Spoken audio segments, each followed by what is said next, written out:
Hi, my name is Dr. Alireza Falahati. I am an endocrinologist and an internist by training who has been in practice of endocrinology and internal medicine for the past 20 years in Salt Lake City, Utah. Over the next few weeks, I would like to review the latest development in finding a treatment that is effective and safe for patients with COVID-19.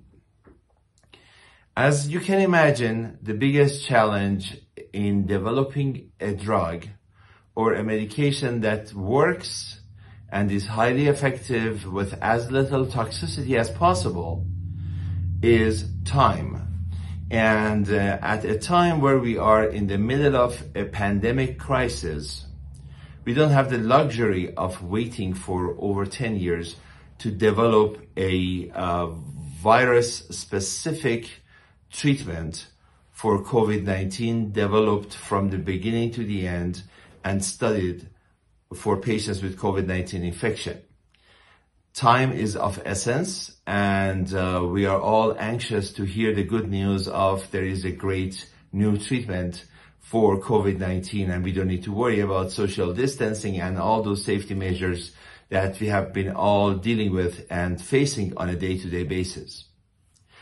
One of the great strategies in developing a new medication or drug to treat patients with COVID-19 that has been explored to the max by thousands of researchers out there is the so-called repurposing of existing drugs. That means looking at other medications and drugs that have been around for many years and have been highly effective.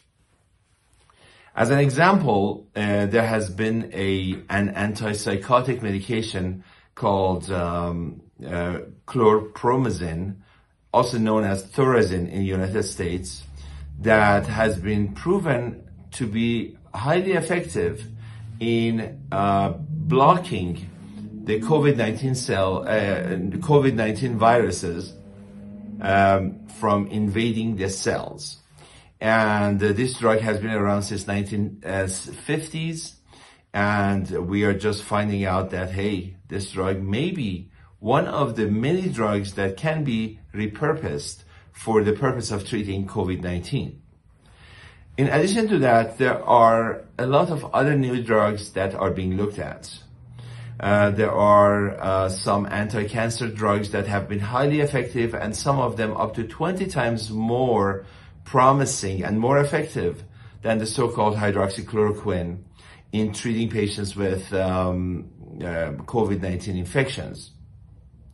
One of the challenges of the use of hydroxychloroquine was or has been that it has not been highly effective, and also it comes with some side effects, such as damages to the liver or cardiac arrhythmia.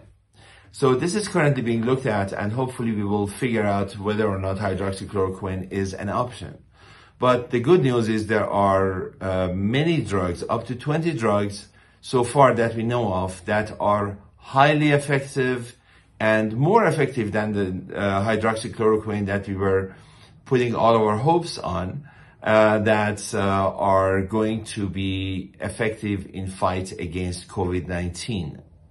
I'm going to ask you guys to stay tuned, and over the next few weeks, I will be providing you with a lot more detailed information about new drugs, such as the class of ACE2 blockers, as well as other drugs that are being used in different areas, whether they are anti-malaria medications or anti-cancer medications or allergy medications that have been very promising so far. And I will update you with my next videos that will be coming out over the next few weeks. I thank you for your time and your attention at this point, and I will look forward to talking to you guys again. Have a wonderful day. Thank you. Bye-bye.